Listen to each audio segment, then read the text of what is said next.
Last night, the FBI and Michigan State Police arrested 6 individuals charged in a federal complaint with conspiring to kidnap the governor of Michigan, Gretchen Whitmer.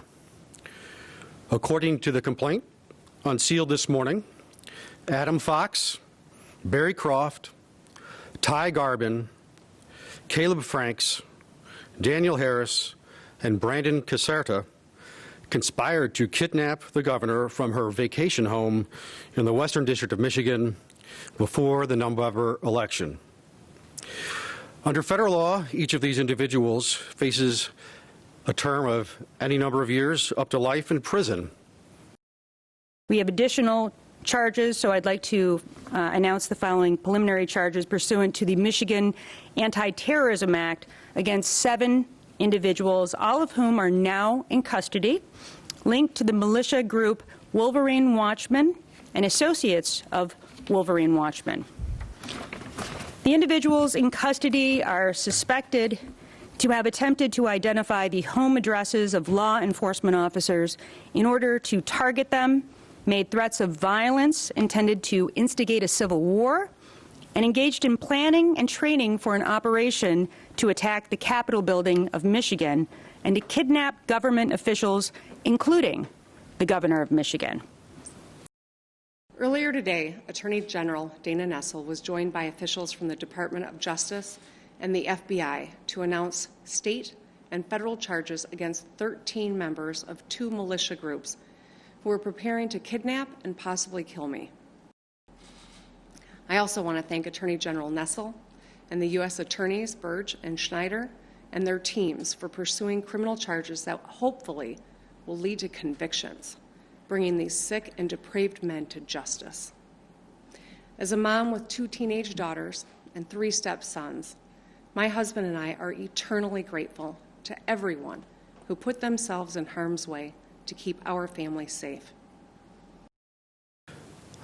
The alleged conspirators used operational security measures, including communicating by encrypted messaging platforms, and used code words and phrases in an attempt to avoid detection by law enforcement. Among other activities, members of this conspiracy on 2 occasions conducted coordinated surveillance on the governor's vacation home. Just last week, the President of the United States stood before the American people and refused to condemn white supremacists and hate groups like these 2 Michigan militia groups. Stand back and stand by, he told them. Stand back and stand by.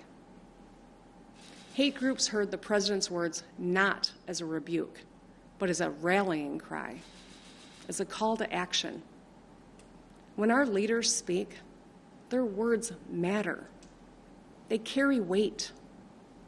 When our leaders meet with, encourage, or fraternize with domestic terrorists, they legitimize their actions, and they are complicit.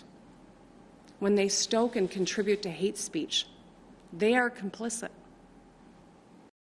And I think that the nature of this case is rather unprecedented, but it does send a very vivid reminder that while we may be in a time period of discourse, possibly even divisiveness and fighting across the nation, law enforcement stands united. So let me say this loud and clear. Hatred, bigotry, and violence have no place in the great state of Michigan. If you break the law or conspire to commit heinous acts of violence against anyone, we will find you, we will hold you accountable, and we will bring you to justice. Thank you.